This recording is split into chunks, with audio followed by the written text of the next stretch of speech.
In this video, we're going to cover revenue, profit, and strategic pricing. To do that, we're going to cover these 5 topics. First, do teams maximize profits or do they maximize wins? Second, what are teams' sources of revenues and what do those look like? Third, what is strategic pricing? Fourth, how does that pricing apply to setting prices on tickets? And fifth, the idea of price discrimination, and that of course is related to strategic pricing. Strategic pricing is a subset of price discrimination. So let's start off with this question.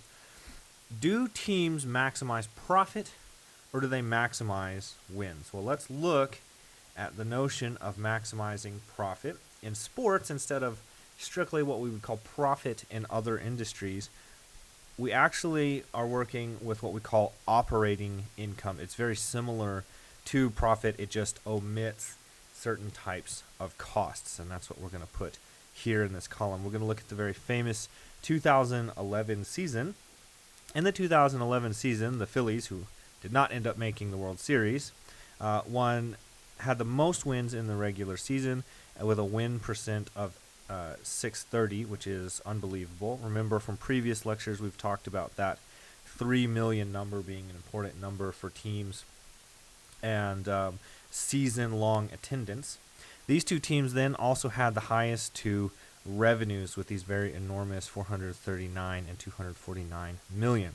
However, notice that the Phillies did not run a profit. They did not have a positive operating income. So even with this incredible $440 million revenue year, they actually lost over $11 million on that season. And the reason for that is that team had an enormous number of very expensive veterans. Pictured here is Jimmy Rollins, Chase Utley, Ryan Howard. They also had several really high-profile pitchers, Roy Halladay, Cole Hamels, etc., that were making quite a lot of money. The Yankees were in a similar situation. They had $250 million in revenue, and they essentially broke even, right? So actually both of these numbers, right, given that we're looking at 440 and 250, these numbers are probably closer to a break-even than they are really like a big loss. On the other hand, look how small the revenues of these two small market teams, the Indians and the Royals. The Indians the Indians have since been renamed the Guardians, but the Cleveland team, around 500 win percentage. The Royals, with a losing squad winning about 44% of their games. They each had about half of the attendance that we see from the top two teams, and then these relatively small revenue numbers. They're actually teams with smaller revenues, but these are the two highest operating incomes. So there's kind of that sweet spot of you have kind of a low but not really low revenue stream that gets you to sort of maximize these profits. So the teams that with the highest profit margins, the highest operating incomes, are the teams sort of middle of the pack, with middle of the pack attendance, with middle of the pack or probably slightly low revenues, right? So, I wouldn't say these are low revenues, but probably middle of the pack revenues. This highlights an important idea. As we've talked about quite a lot in the class, and you will hopefully talk about in any economics class that you're going through, this is about trade-offs. And the trade-off here is between winning and making a profit, okay? The idea then is that an owner or the people that are making the decisions, the balance between the financial and the on-field success, they're really only going to be willing to lose so much money in order to win games. Okay, so just very quickly, we'll go through some of the basics. So what is profit? Profit is the difference between revenue and cost. And revenue and cost in the sporting world are functions of quality. Now, obviously, this isn't always the case in every industry, but it is certainly the case in professional sports. So we'll write it as the following. Profit pi for team I is revenue minus cost, where the revenue is a function of the number of wins that the team tries to get, and the cost is also a function of the number of wins that a team tries to get. So revenue increases with wins, but at a decreasing rate. Increases at a decreasing rate. I'll show you in just a moment what that means. Cost increases with wins, but at a linear rate. So why would that be? Well, revenue increases with wins, but does so at a decreasing rate for the following reasons. If you are a team that has few wins, you're kind of a bottom of the barrel team. As you improve from a low quality, a losing team into an average team, there will be big returns to each win that you subsequently get because more and more fans will begin to come see the game. Because an average, a league average, right, a 500 team, a team that's winning 40 to 50% of their games, is going to be something that people are going to desire to see in their local market, right? This is a perfectly fine product. It's the teams that sort of have that reputation for being extremely terrible that are the teams that have a hard time fielding attendance, right? So attendance certainly has some element of there will kind of always be attendance. It's a professional game. It's a thing to do on Friday or Saturday night and so on. But the excitement around the team will begin to drive up revenues. However, as a team is a winning team and becomes a good team, you're still going to see big increases in revenue. But as a team goes from a good team to a great team, a really good team already is going to get a high percentage of its possible attendance in being very good. And so a truly great team, going from 90-95% attendance to selling out all the time is not as big a revenue bump as going from 50% attendance to 75% attendance, right? So there's sort of this ceiling, there's this cap on what it is that teams can get in terms of revenue growth as a return to wins. So that's what I mean by increasing but at a decreasing rate, and you'll see that shape here in just a moment as I work out our total revenue, total cost curve visualization. Cost, on the other hand, increases with wins, and for the sake of this class, we're going to say it does so at a linear rate. And the reason that we're going to say this is cost, being a function of wins, is mostly going to have to do with salary, with taking on salary.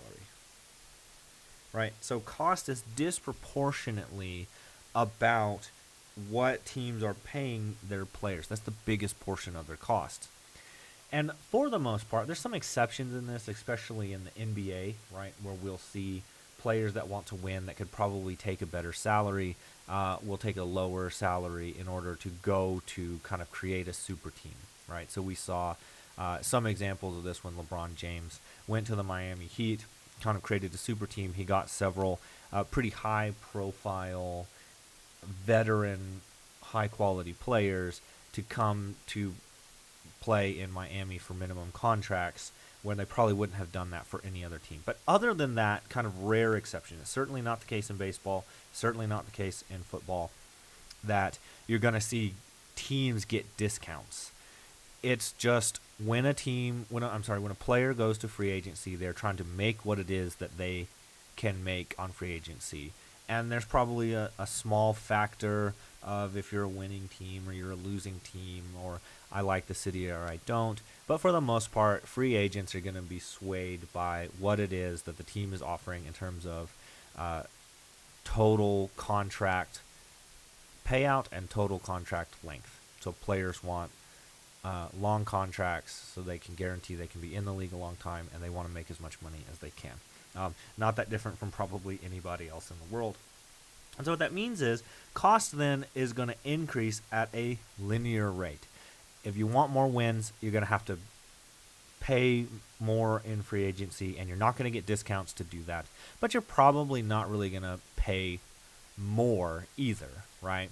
And so we're just going to see that cost function as being linearly increasing. Okay, so to help concretize that, let's look at this and see what that is going to look at. And let's start with total revenue. So what we're saying is, let me kind of show you what we're working with. We're going to graph total revenue and total cost against wins. So that's quantity of wins, QW, total revenue, total cost, quantity of wins. All we're going to do is graph that. So what I'm saying is total revenue increases and then over time sort of flattens out, right? So I'm saying this is what total revenue looks like. And in the same way, total cost has a shape, and it looks like so. All right, so let's point out the two most important points on this graph. One is here where they cross. So let's think about what that means. Total cost equal to total revenue is going to be profit equal to 0. So if you go to this point, you're making 0 profit, right? And remember what we said earlier on in this class. In economics, we have these two types of costs, accounting cost and economic cost. And economic cost takes into account opportunity cost. Well, that is factored in to what I'm saying here. So what's your opportunity cost? That means the owners or the investment group that owns the team, but we can think of that mostly as the owners. And most professional teams are sort of have visible figurehead owners. They have an opportunity cost of what else they could be spending their money on. So this profit equal to 0 means that's the point at which a owner is no longer willing to lose any more financially in order to win, and therefore this is the point of maximum wins. So if we want to maximize wins, we take profit equal to 0 and we get as far along as we can here, and this is our sort of maximum number of wins. Now, there's another point, much harder to see, but somewhere around here is the greatest distance between total revenue, and this is where we maximize profit. So you maximize profit at the point where your total revenue is as high as possible relative to the total cost given our total revenue and total cost curve. So now if you look, we can sort of think about this as these 2 points. What are we looking at? Well, this is the Phillies, right? This is the Phillies. They wouldn't like being in yellow, so let's give them an appropriate color here. This is the Phillies, right? They're maximizing wins. They are trying to go for it, right? They had a expensive veteran team, high-profile players they'd signed in free agency, or really a lot of players that particular year that they had given long, extended contracts in order to keep them together to try to win, right? That's the idea in sports, this win-now mode, this opportunity, this window of success that we're trying to maximize, get everything we can. Now, notice, right, think about, we had the Phillies over here. Who's over here? Well, this is, like we had in that example, perhaps it's the Royals or the Indians, right? And so we have these teams where the profit maximizing choice, because cost goes up linearly and total revenue increases, right? You can't maximize profit by being down here. You've got to win some games to get some revenue. But you don't have, cost doesn't increase as fast, right? It increases slower than total revenue. So you create this profit. You create this profitability. And that's where these kind of middle of the pack teams, that's where they're hanging out, maximizing profit, and winning sort of around 50%. So we have this economic theory that matches up with what we observe sports teams doing and what their profitability looks like. Okay, so another way to approach this, right, is to look instead of at like the total revenue and the total cost is like our classic marginal revenue and marginal cost idea. Okay, so teams, they can't maximize wins without regard to cost. Cost is still going to be a factor, right? Teams maximize wins until their owners cannot tolerate the financial losses any longer. That gives us this very important condition that this is when our profit is greater or equal to 0, right? So our profit maximizing condition is marginal revenue equal to marginal cost for the same reasons that we've already seen profit maximization in this class. And if you've had your principles classes before, this would have been a heavy emphasis in those classes. So if that's profit maximization, what is win maximization? Well, this is where that total revenue equal to total cost idea comes into play, that profit equal to 0. So remember, we just introduced this. But that gives us another very important condition, which is that's the same as average revenue equal to average cost. Well, another way to say that, right, would be total revenue divided by quantity is total cost divided by quantity, which then you can see total revenue divided by quantity, average revenue. Total cost divided by quantity, cost per unit, average total cost. Now, what this gives us that is maybe a little bit harder to see is that our average revenue is retrieved from our demand curve. So let's see how we get that. If we have a demand curve, we know that that is where we fetch our price from. And so how do I know what my total revenue is? Another way to write total revenue, let me just do that quickly so it can be here for us to access, is price times quantity. Very straightforward, right? But another way to write price in this case would be our average revenue, right? You can see that if I rearrange this, I can say price is total revenue divided by cost. Price is average revenue. Okay, this should be relatively intuitive, but sometimes if we haven't seen this kind of stuff before, it's good to go over it. And then remember our marginal revenue curves. And here I'm going to make a nice simplifying assumption that's going to stick with us throughout the class, which is our marginal cost is going to look like this. And that, very importantly, means our marginal cost and our average total cost are the same. So if you have a marginal cost, I'll just draw this briefly so that we can kind of remember it. If we have a marginal cost that has a shape that looks like this, it means our average total cost kind of comes down and then bounces back up. And so this will look like what you're used to seeing out of your principles textbooks. But when I collapse the marginal cost down to, I'm saying the marginal cost is constant, which is a good assumption in this case, because what is the marginal cost of getting another win? The marginal cost of getting another win in this case is adding those players' salary, and I'm saying the cost of each win is the same, so the marginal cost is constant.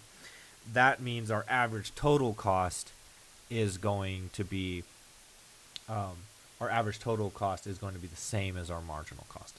So if I can just really, really briefly highlight this, right? So let's say to get one win, I have to spend $9 million. To get a second win, I have to spend another $9 million. To get a third win, I have to spend a third $9 million. What's the marginal cost? It's $9 million. Let me see, marginal cost. What's the marginal cost? $9 million. What's the average cost? It immediately jumps out to you that the average of 9 and 9 is 9. So that is why our marginal cost and our average total cost are the same. So what does this leave us with? Well, we have our original condition where we said marginal revenue equal marginal cost is our profit maximization, right? So that occurs here, as we're used to, which means there's the quantity of wins that maximize profit, and that retrieves a given price, right? Because we remember this, which I just developed a moment ago, our average revenue equal to our average total cost happens here. See that? Average revenue, average total cost. Our win maximizing is here, win max, meaning that our price in that condition is like so. So what am I looking at? I'm saying a team that wants to maximize wins will need to go to profit equal to 0 condition, right? And they will win a bunch of games. But it's not unlimited, right? They can't just go forever. They're saying the cost is too high if they're over here somewhere. These places are all too high. This is the win maximizing condition. If we want to profit maximize, we go to the good old marginal revenue equal to marginal cost condition.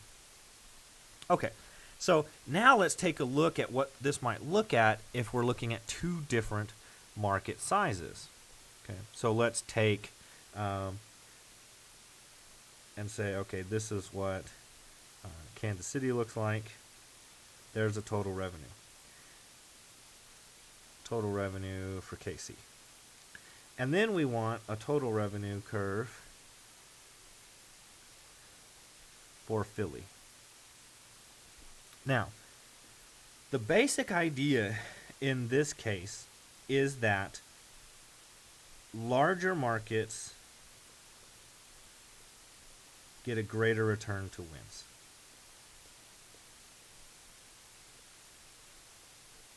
It benefits to be in a big city.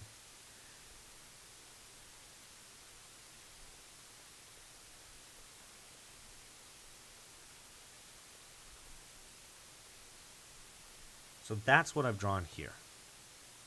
That's what I've drawn here. Now, for the same reasons that we drew marginal cost as constant, we can say that the total cost is actually going to be the same for both of them, right? Because they're facing the same constraints. They're going for the same free agents. And so if you want to get a high-profile free agent into Kansas City, you're going to have to pay about the same as what it's going to cost you to get a high-profile free agent in Philadelphia. So one of the things that this helps us understand is the Royals, even if they want to win maximize, they will win maximize on sort of on average, if you will, at a lower number, because the teams, the bigger markets, right? So why do we always see the Yankees getting the free agents? Why are the Lakers signing the best free agents? Why are the big time NFL teams the ones that are in the larger markets? Why is it the Dallas Cowboys? Why is it the New York Giants, etc.? It's because those teams, because they are in larger markets, benefit more, and therefore have a sort of later, a higher win break-even point that they can sustain. Okay, so now I have economic theory explaining several things, right? One is, why do we see teams that are sort of in the middle of the win distribution maximizing profit, and why do we see teams that are winning tend to have lower or near zero, sort of zero profit break-even kind of numbers? Why do we see teams making a choice between maximizing wins and maximizing profits? And finally, why do larger markets tend to win more than smaller markets? And it's because there are economic reasons that are driving these factors. Okay, let's turn our attention now to strategic pricing. I'm going to be basing some of this off of a paper called Variable Pricing, Dynamic Pricing, and Sponsored Secondary Markets by Cordy and Davey out of the Journal of Sports Economics, published in 2019. And so I want to kind of go over some things. First, a very brief history of strategic pricing in sports, right? So early on, what would happen is probably all the way into the late 90s when you see the 1997 Rockies sort of change things up, teams just set their prices based on seat location, and they just left it the whole season. This is what we call static pricing. This is what we call static pricing. You'll see that come around, but I'm going to put it here so you can kind of have that. The problem with this, of course, is that fans don't value all games equally. They have higher profile matchups, they have teams they want to see, they have superstars, etc. So eventually, MLB teams began to realize we need to vary our pricing. And so they introduced a strategy called variable pricing. The Rockies introduced a very simple version of this, where they simply charged $8 more for the games they thought would be more popular. So the Dodgers came to town, the Giants came to town, some of the teams that were highly successful in the late 90s, like the Braves, came to town. They would just charge more for those games. When they're playing the Diamondbacks and the Padres, then they just sort of stuck with the prices that they would have been setting back during the era before variable pricing. So variable pricing, very simply, is setting different prices for identical seats in different games before the season. Because you can see, okay, here's the schedule, so I know Saturday we're going to have the Dodgers in town, so we're going to charge $8 more but the next Tuesday we've got the Padres in town, so I'm going to charge kind of the old prices, if you will. And so variable pricing is relatively simple, but the idea here, right, is that we've got the same seat on a different game, and so we're charging a different price for it based on things that we know before the season, and then we're just leaving that all season long. So there's another type of pricing that's called strategic pricing. Both of these are strategic pricing. That's dynamic pricing. So this idea left room for, well, we could actually do more, right? We could actually do more. And to do more, we could charge prices for a given seat and a given game during the season all the way up to game time. So now, in the modern era, we're used to this, right? We go buy tickets on these secondary markets, or even we buy them from the team's websites. We're used to the price a week out being a different price than the price the day before. But this didn't used to be the case, right? And what that allows is a team can react to characteristics they didn't know before the season, and they can change the prices all the way up to game time. Okay, so variable pricing and dynamic pricing, they're done in the primary market. That's teams selling tickets to fans. But there's another market, and that's a secondary market, very straightforward, a market where consumers buy tickets from season ticket holders, ticket brokers, or other fans. So the team sold some tickets, people go and then resell those tickets. It used to be that this was called scalping, right? But over time, there have developed sort of more socially acceptable ways to do this. And we'll talk a bunch about those here in just a moment. So, of course, at first, teams were like, no, we want to be the only ones selling tickets, and they resisted that. But now we actually see secondary markets are actually directly working with teams, so the teams can get a cut of the profits. What this allowed, though, very importantly, is one, the teams get part of that profit, but two, it allowed these very sophisticated data analytics. As data became available and teams could apply the data and they could understand, they could begin to use the data, and economists would study the data and help teams figure out how to price games differently. So the secondary market really developed the dynamic pricing in the primary market as well as the secondary market. Okay, so we've actually seen a tremendous growth over time in strategic pricing.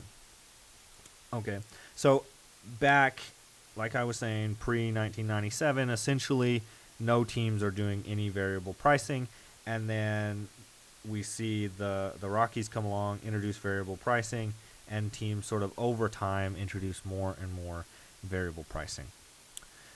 The secondary market, so this is before the StubHub deal, and then we see this big shoot up in 2008 when there's a deal between StubHub and the MLB, and it's facilitated by eBay, and that basically takes all the MLB teams up to having secondary markets.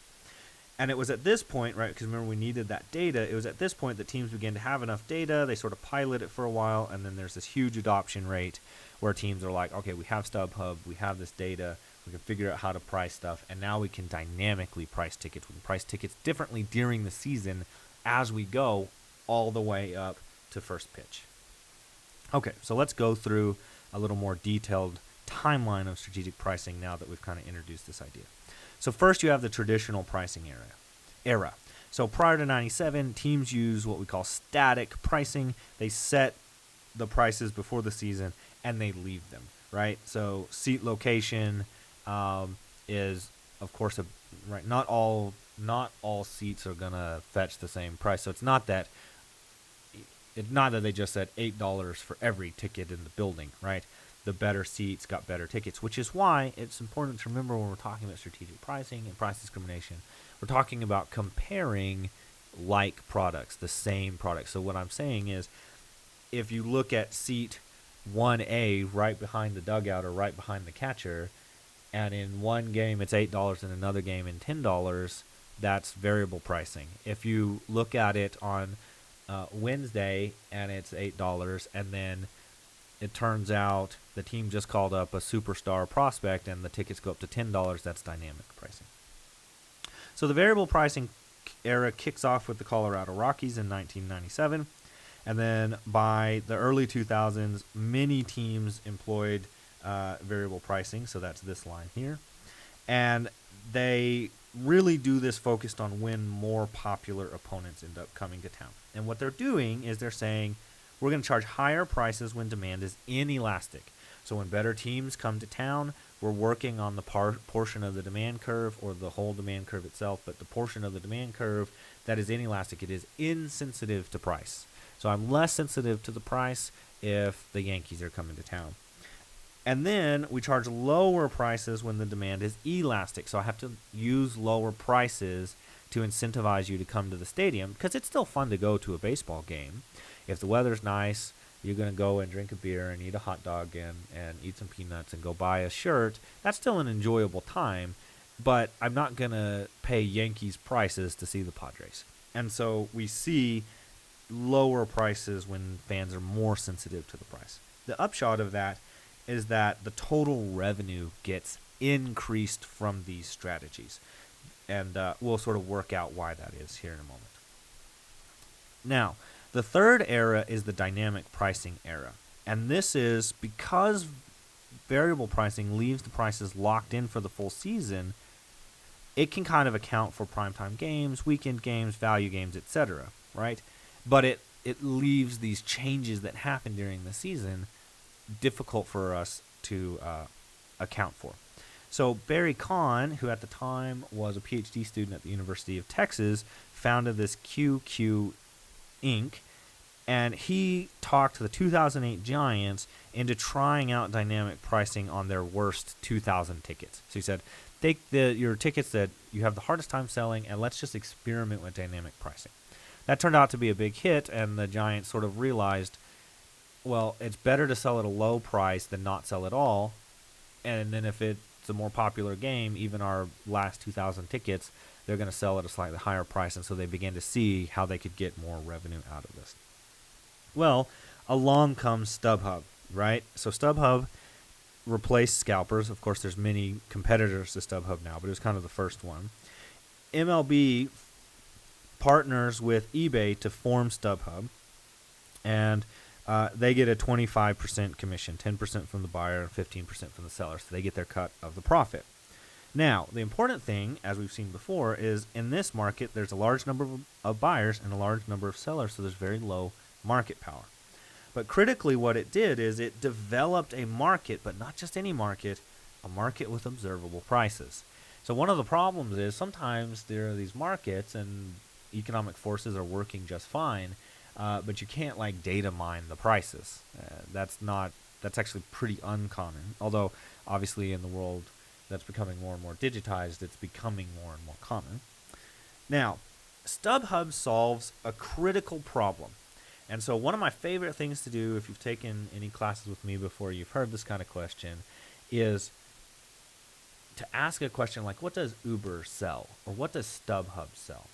What StubHub sells is a reduction in transaction costs. A reduction in transaction costs. That's what StubHub does. That's the business of StubHub, if you will. So what are transaction costs? Transaction costs are the costs of engaging in a transaction that is not the price, the money that exchanges hands. So let's think about a simple example. I wake up and I think I would like to eat out at a restaurant. I'm going to go have breakfast at my favorite burrito spot. The obvious cost in this scenario is if I pay my $8 for a breakfast burrito. But that's not the only cost to me, right? If it's a 10-minute drive, that's a real cost. It doesn't necessarily immediately jump out to me that has a dollar value. But if I have to drive 10 minutes there and 10 minutes back, that's 20 minutes of driving that I wouldn't otherwise have had to do, right? I have potentially many other transaction costs involved with this kind of thing.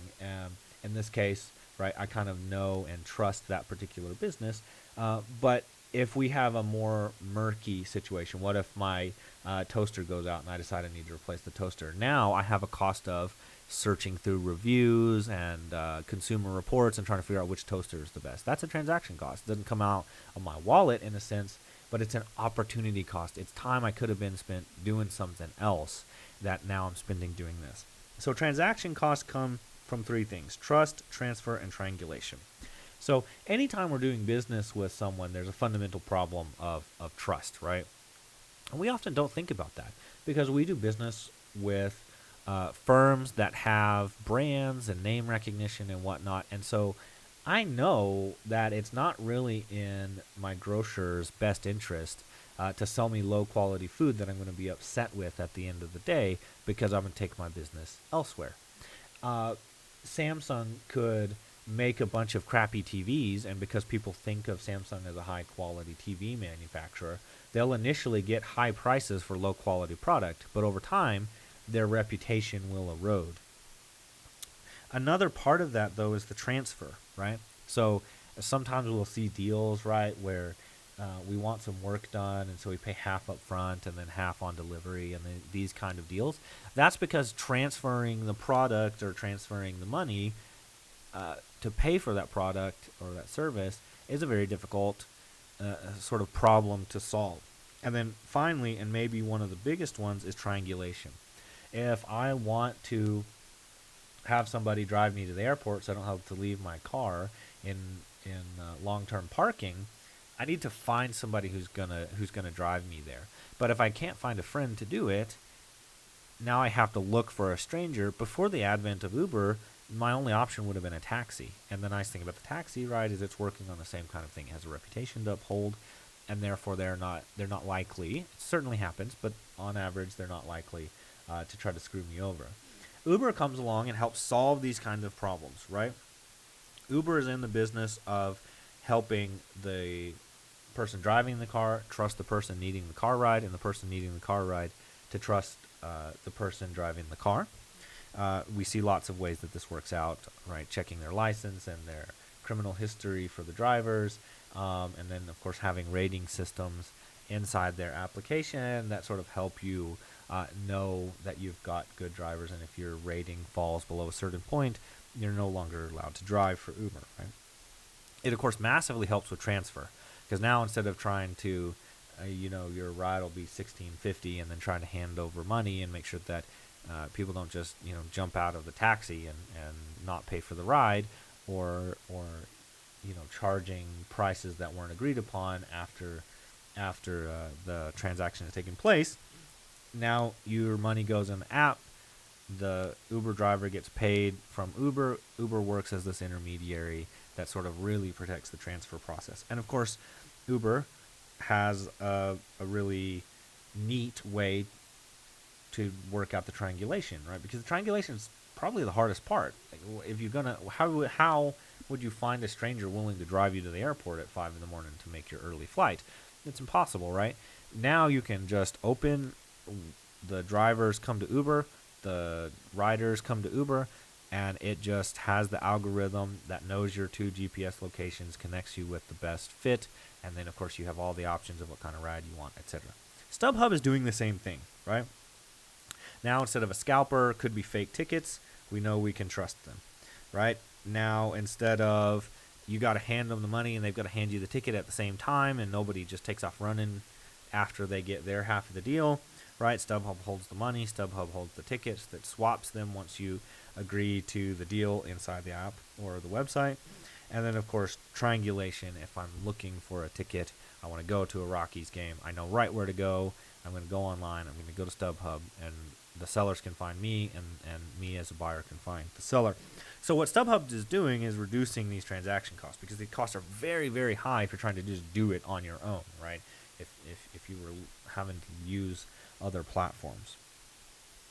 So because of this, dynamic pricing became possible, right? StubHub allowed them to monitor prices. It allowed them to figure out how many unsold tickets they were having, know what their inventory was, why is the stadium not full, and then of course develop that algorithm that allows them to lower the prices in order to get the sale but not lower them so much that they're losing profit. Okay, and of course, the upside of this for sellers, right, is if the team is charging prices that are too low, you can buy the tickets at that lower price and then turn around and sell them. And this is an idea we call arbitrage, where you buy things in one market, the primary market in this case, and you move to a second market, in this case a secondary market, and you sell them there, and you can charge a higher price because you're moving goods from to where people want them, right? So arbitrage actually serves an important service. Okay, so now let's take a look at like what is price discrimination. Very simply, in economics, price discrimination is charging different prices to different buyers for the same good. Okay, so the classic example of this are like movie tickets or airfare, right?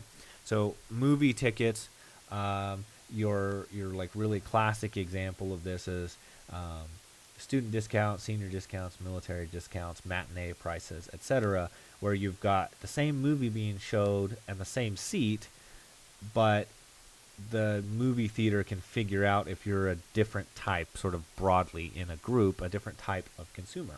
Of course, airfare is maybe the quintessential example of this, right? So we all know if I buy tickets really far away from when I need to fly, that probably signals that that's an important thing. It's a vacation that I've had planned for a long time, and airlines know they can charge me more because I really care about getting that price. If I'm sort of in that intermediate, the heuristic is usually like 50 days out. That means it's not so important that I'm planning it, but it's neither urgent so that I'm waiting to the last minute. And then, of course, if you're trying to buy a ticket the day before you need to fly, the airline knows it's urgent, right? You've got a last-second business meeting or an emergency or something like that, and so the prices will then go back up. So it kind of gives this U-shaped to airline prices. So variable pricing and dynamic pricing are examples of, they are a type of price discrimination. Okay, so let's look at how this might work out when applied to ticketing.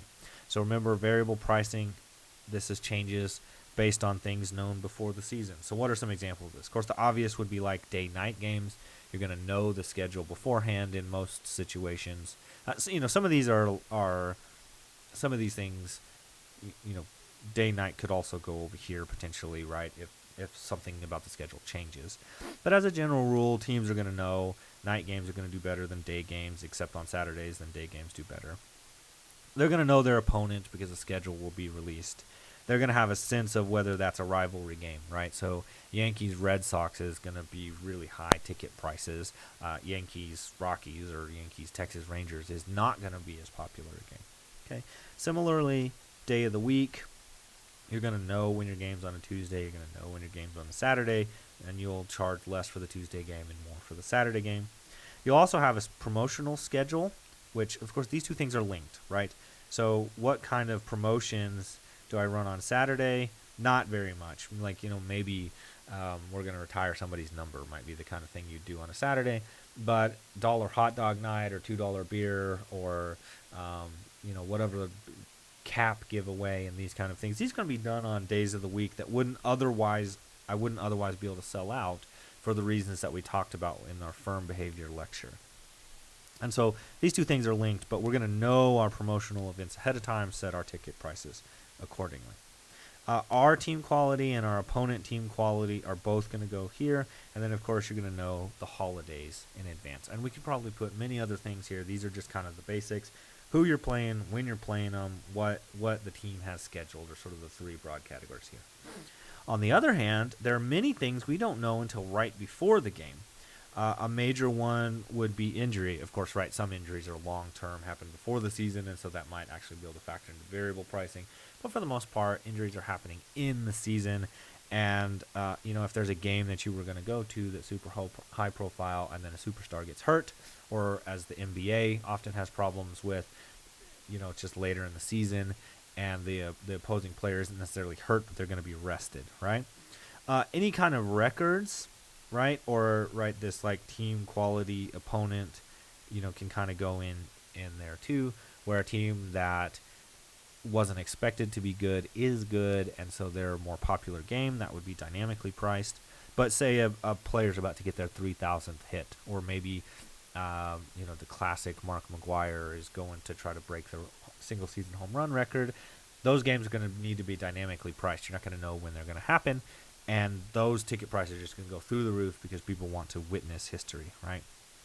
Of course, late in the season, there will begin to become playoff implications, right? We're seeing teams that are trying to make a playoff berth, or two teams that are competing for a playoff spot play each other. Those prices are going to be higher because of dynamic pricing. And then, of course, weather is especially important in basketball and football, where you have more open-air stadiums, and you might have very positive or very negative weather, so the price can kind of go either way. Okay, so now let's look at an example of this. So we've already seen this before, our price quantity for setting ticket prices. We remember our marginal cost is constant and close to zero, and then shoots up rapidly. That represents our stadium capacity. And then here what I've done, I know it's a little bit busy here, but just bear with me. I've drawn two demand curves, a high demand and a low demand game, and the sort of, we're going to walk through how variable pricing or dynamic pricing can help us get the most revenue in these particular cases. All right, so let me just start really quickly with, so here's our low demand, there's our marginal revenue equal to marginal cost, and the profit maximizing price we're going to say is $6. And so the numbers that I picked here is over the season, we're going to say half the games are high demand, half the games are low demand. So if all of our games were high demand, we would have that 3 million number, but there's only 50% of them, and so there's 1.5 million tickets there. And then half our games are low demand, and I just picked kind of a lower number here. We'd sell 1 million tickets under this condition. So our profit maximizing for our low demand is to sell 1 million tickets at $6 a piece. And our profit maximizing condition for the high demand is to sell out, and that happens at $10, and that would get us 1.5 million in ticket sales. Okay, so let's break down. Hold on to this for 1 minute. Let's break down what happened. What happens if we charge the lower price in every game, right? So we charge the lower price every time. So for half the games, I charge $6, and I get 1 million in tickets. Right, that's just this demand curve. So I'm going to charge this price, I'm going to get this many ticket sales, right? So the question is, what happens when it's not this demand curve? What happens when it's this demand curve? Well, what happens is at $6, I could have sold out at 10, so I'm still going to sell out. So I've drawn the line here. It kind of lines up with that dot. That's happenstance. Don't overinterpret that. I'm just saying at $6, we still are going to sell out. Okay, so half our games, $6, we get 1 million, right? 6 million in revenue, and half our games we sell out because we have the price too low, and so we sell 1.5 million tickets at $6. On the other hand, what we could do is we could charge the higher price, and so we know that for the higher, I'm going to keep them in the same order. For the higher demand game, we would sell out 1.5 tickets at $10. But in this scenario, what happens if it's not this game, right? So remember, marginal revenue, we sell 1.5 tickets at the higher demand at $10. So that's what I've done. If we kept the $10 and I charged that for the lower, of course, a low demand game where we charge high prices is going to push a lot of people out of buying that, and we'll say that's 500,000 here. So we sell $10 at $10, but we'd only sell 500,000 tickets, right? So we have 5 million in revenue, and then of course we'd have 15 million in revenue. So the total in this case, 15. So we're leaving a lot on the table. And in this case, we'd sell 20 million. So then what happens if we then price the low price? Well, we know $6 to sell 1 million tickets, and we get 6 million in revenue. And if we charged the higher price for the higher demand game, then we'd have 15 million. And we can see the upshot is you get this big benefit from charging the appropriate price. In this case, $1 million in revenue over the course of the season. And so that's what I'm trying to illustrate here, is just the idea that we don't want to be charging the high price at the low demand, and we don't want to be charging the low price at the high demand game. So how can variable and dynamic ticket pricing can sort of separate these games? Now, this is a simple example where I just did low demand, high demand, but of course in reality, right, the demand curves are just kind of everywhere in between based on lots of settings, right? You have a super high popular team, but it's on a Tuesday, your demand is going to be somewhere in between here. Okay, I digress. So there are, of course, other ways to price discriminate, and we see these actually very interestingly in sports as well. And there are 3 degrees of price discrimination. First degree is what we call perfect price discrimination, and that's where instead of having a marginal revenue curve, the marginal revenue becomes the demand curve. So the price, remember demand, willingness to pay, the price that you are willing to pay is the price that you are charged, and that makes the marginal revenue equal to the price, equal to the demand curve. This actually gets us back to the competitive outcome. So remember, if I had this marginal revenue curve,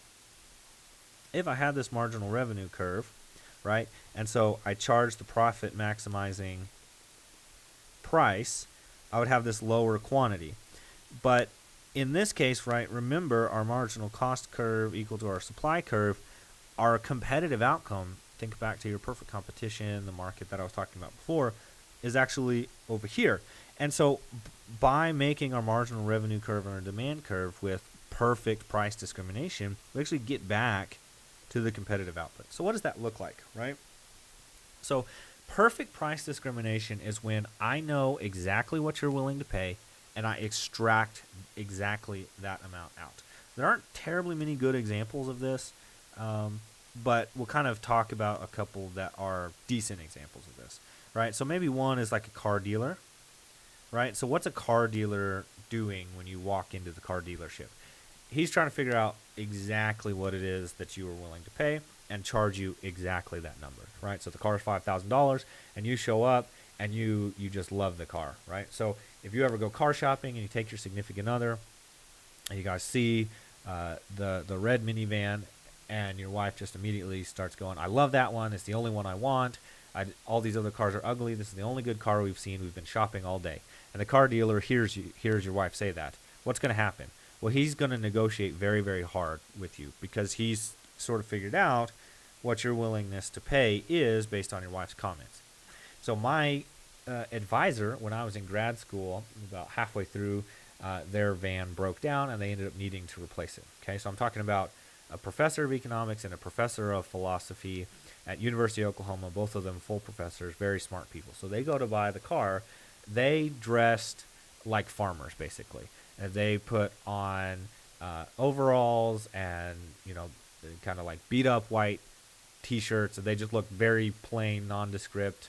They did not wear their best suit to the car dealership. Because what they're doing is they're trying to sort of mess with the car dealer, his ability to figure out like where their income and everything is. And so they went in there and then they got a lower price, ostensibly. I mean, who knows? We don't know the counterfactual, but got a lower price than they probably otherwise would have. Okay. Another way sometimes is like maybe auctions, right? It's a little bit of a weird example, right? But you've got people bidding against each other, and so we're going to bid up until you bid me out of the market, right? So, or maybe like a really active housing market might be like this, right? So you and I both want this house, and I offer them 150, and you offer them 155, and I offer them 160, and you offer them 165, and then I'm out.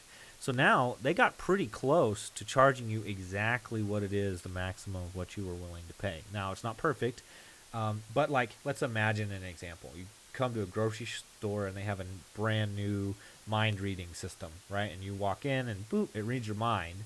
And then now it can tell exactly what you're willing to pay for avocados and exactly what you're willing to pay for steaks and exactly what you're willing to pay for ramen noodles. And so instead of prices, you go get all the stuff and then you show up and they've got a database and then you end up paying that. That would be how like perfect price discrimination would work in like some kind of horrific sci-fi novel. Okay, second degree price discrimination is just quantity discounts, right? And it's trying to take into account of this idea of diminishing marginal utility. So this is just saying if you buy more, then you pay less, right? So examples of this, the one that always comes to mind for me is like bottled water, right? Where if I go into a gas station, I buy a bottle of water, I'm gonna spend like $2. If I go to the grocery store and I buy a 24 pack of them, I'm going to spend like $6. It's unbelievable the steepness of the quantity discount. And of course, we can think of lots and lots of examples of this, but of course, we're talking about sports. So like season tickets would be a good example, or like multi-game passes like we've talked about before. Where if I haven't gone to a game all year, and then my first game, that's going to have really high value to me. If I've gone to 2 or 3 or 4 games, you're going to have to offer me a lower price in order to get me to go to a 5th game. And that's kind of what multi-game ticket packages are trying to do. The third is segmented market. So it's kind of one we talked about before, where you can't tell what the individual consumer is or isn't willing to pay, but you have these group that sort of on average have higher or lower willingness to pay. And so we can offer some discounts. Like I talked about before, classic ones are matinee movie times, student discounts, senior discounts, military, police, fire discounts, etc. So think like an economist next time you see this and you see a discount, think about what are they trying to do. And what they're trying to do is they're trying to break the market up into different demand curves and then charge different prices based on the different demand curves, rather than treating the market like there's just one demand curve. Okay, so a form of this price discrimination is what we call bundling. And bundling, instead of like third degree price discrimination where I separate the market, it's actually because there's different demand across the product. Instead of different people having different demand, we can actually have different demand across different products. Okay, a classic example of this is that multi-pack that I just mentioned, right? So here's a picture of Al Capone at a Cubs White Sox game. So if you're a Chicago White Sox fan, you care most about that crosstown rivalry, that Cubs. And let's just say, here's a sampling of other games that Al Capone might be wanting to go to. The Royals, the Twins, the Tigers, the Guardians. Of course, I'd have to think a minute. Several of these teams wouldn't have existed when Al Capone was back there, when Al Capone was watching baseball. But bear with me just for the sake of example.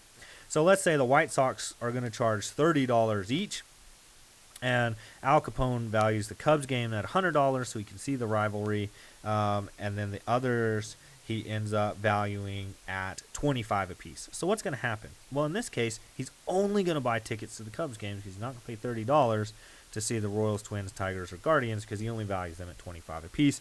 He's big about the White Sox, but he's really, really big about White Sox-Cub rivalry.